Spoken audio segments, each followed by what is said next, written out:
À Romans-sur-Isère, dans la Drôme, Framatome a ouvert une usine révolutionnaire dédiée à la fabrication additive métallique. Imaginez un hangar flambant neuf, des bras robotisés dansant autour de pièces en fusion, et une odeur enivrante de métal chaud dans l'air. Ce centre technologique est un véritable couteau suisse de l'impression 3D pour le nucléaire. Ici, on utilise des procédés de pointe tels que le laser sur lit de poudre pour créer des pièces complexes destinées au cœur des réacteurs ou même à des sous-marins nucléaires. Et ce n'est pas tout, la technologie d'Arcfil permet de créer des pièces sur mesure, pesant parfois autant qu'un éléphant d'Asie. Grâce à ces techniques novatrices, fini les gaspillages et les délais absurdes. Framatome imprime directement les pièces sans surplus de matière, ce qui se traduit par des composants plus performants, plus légers et parfaitement adaptés au secteur critique du nucléaire et de la défense. Mais ce n'est pas seulement une prouesse technologique, c'est aussi un acte politique.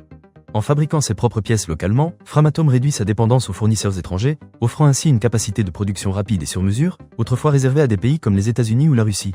Et l'expertise de Framatome dans l'impression 3D ne date pas d'hier.